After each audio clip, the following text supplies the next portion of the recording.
The SpaceX Mars program is a group of projects that the aerospace company SpaceX hopes will help people live on Mars. The company says that this is important for the long-term survival of the human race and that its Mars program, which includes the ongoing development of the SpaceX Starship, will lower the cost of space travel, making it easier to go to Mars. Hello everyone and welcome back to our channel.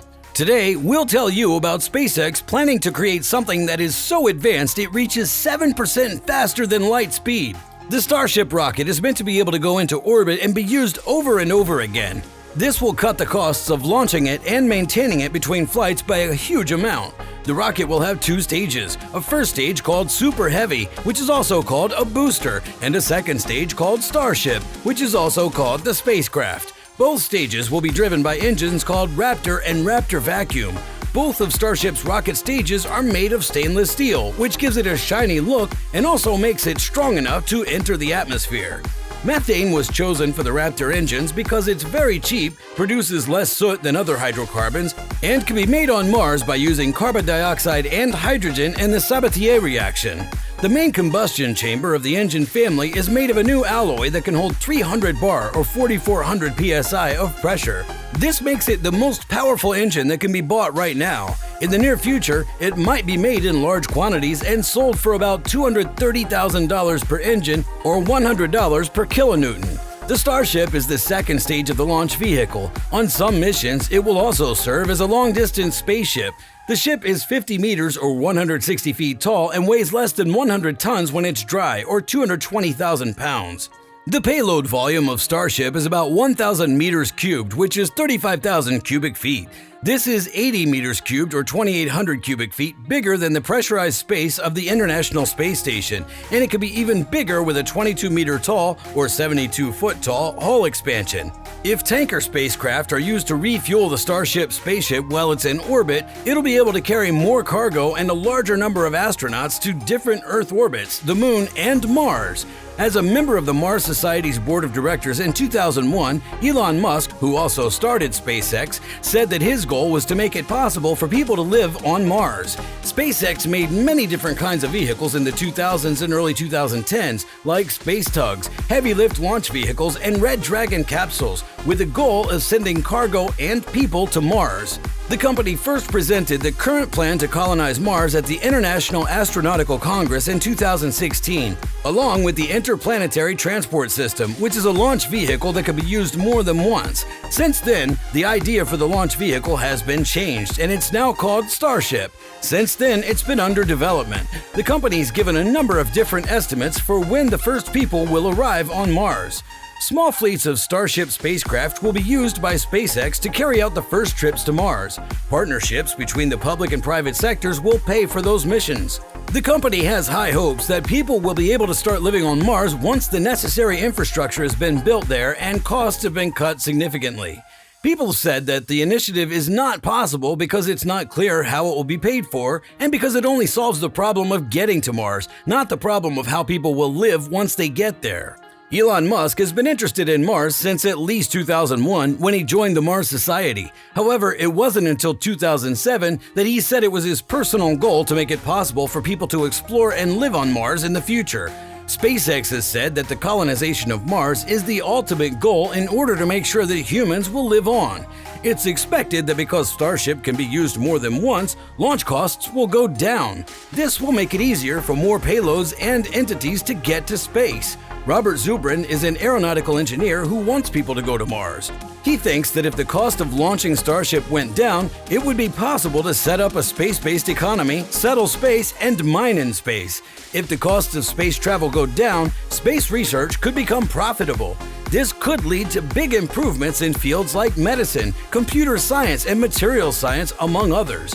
Musk has said that it will cost less than $2 million to send Starship into space.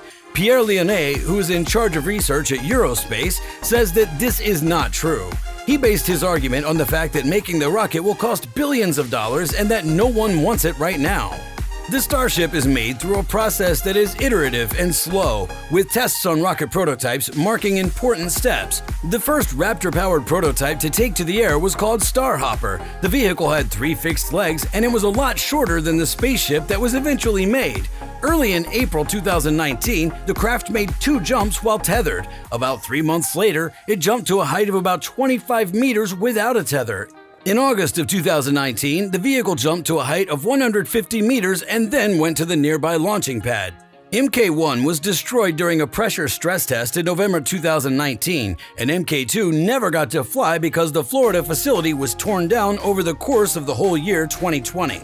SN stands for serial number, and it's used in the names of the new Starship upper stage prototypes that SpaceX has made. Between SN1 and SN4, there were no prototypes that could fly. SN1 and SN3 failed pressure stress tests, and SN4 blew up after its 5th engine firing.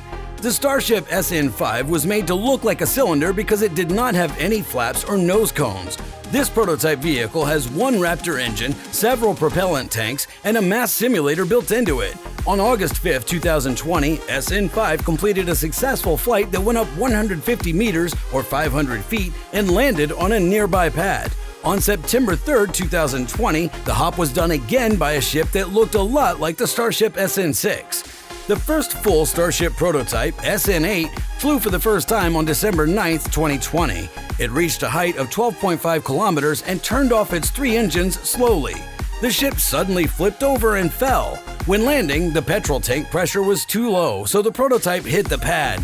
On February 2, 2021, after going up 10 kilometers, Starship 9 crashed when it came back down. On March 3, 2021, Starship SN10 took off on the same path, crashed, broke its landing legs, and blew up. On March 30, 2021, the SN11 ran into a thick fog. During the descent, the vehicle blew up, sending pieces of it up to 8 kilometers away.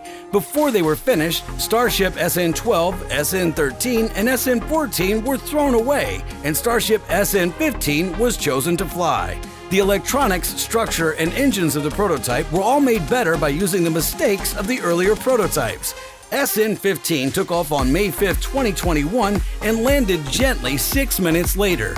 In July 2021, the Super Heavy BN3 did its first full-duration static firing.